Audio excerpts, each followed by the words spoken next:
You think you're in control. You think every choice you make is yours. But what if I told you manipulation is all around you, and you almost never notice it until it's too late?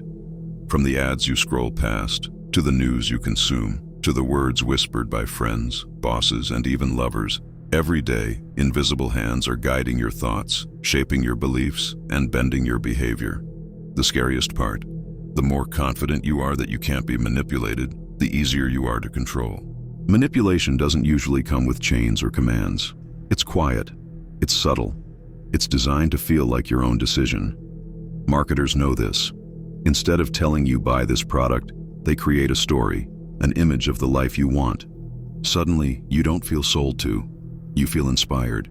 You believe you need it. That's the first trick of manipulation. It hides inside your own desires. So why don't we notice manipulation when it happens? Because it doesn't trigger resistance. It bypasses it. Our brains are wired to resist force. If someone shouts, "Do this," we push back. But if someone whispers, "Wouldn't you be happier if," we lean in. That's why manipulation feels invisible. It doesn't feel like control. It feels like choice. By the time you realize it wasn't your choice, the damage is already done. The most powerful manipulations don't target logic. They target emotion. Fear makes you obey. Desire makes you chase. Guilt makes you give. Anger makes you act. Think of propaganda. It rarely gives you facts. It gives you feelings. It paints enemies as monsters, leaders as saviors, choices as urgent. And once your emotions are triggered, reason goes out the window. That's when manipulation works best. When you're too emotional to see clearly. Here's the chilling part. Most manipulation works because you truly believe you're making your own decision. A politician doesn't force you to vote. They convince you it was your idea. A company doesn't force you to buy. They make you want to. A toxic person doesn't force you to stay. They make you believe you need them. This is why manipulation is so dangerous. It doesn't feel like control. It feels like freedom. Until you look back and realize your freedom was manufactured.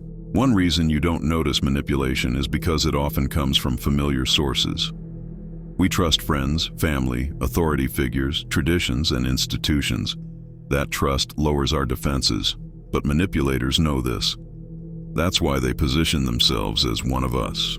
They use your culture, your language, your identity against you. By the time you realize they're not protecting you, they're controlling you, it's already too late. Another reason manipulation slips past us. Timing. Manipulators don't push when you're strong. They wait until you're vulnerable. When you're tired, lonely, heartbroken, desperate, they offer comfort, solutions, promises. And in that moment of weakness, you don't see the trap. You see salvation.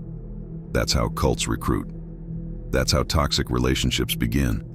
That's how political movements gain followers. Manipulation is patient. It waits until you can't resist. Not all manipulation is sudden. Sometimes it's slow, so slow you don't notice it. This is called incremental control. A boss who keeps raising expectations just slightly until you're drowning. A partner who criticizes you just a little at a time until your self-esteem collapses.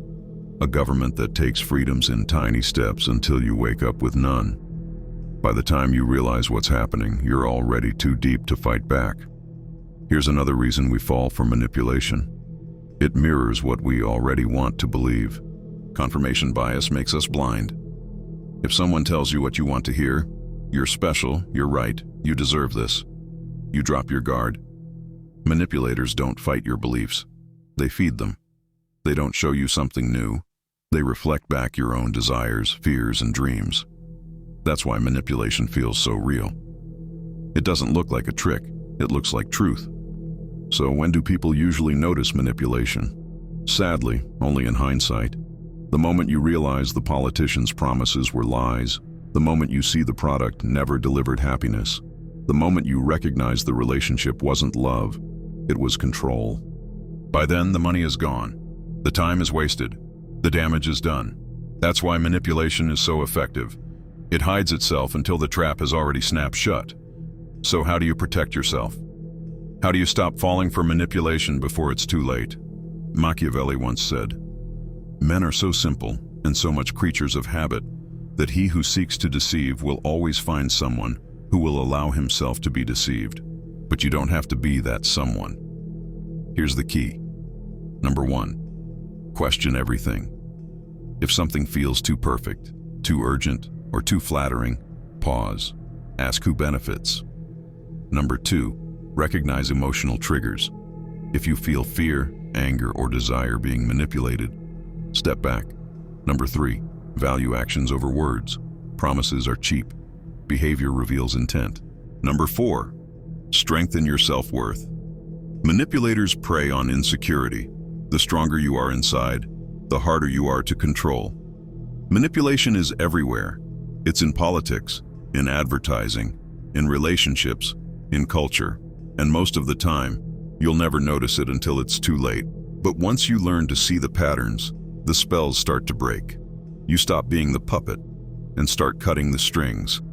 So I'll leave you with this.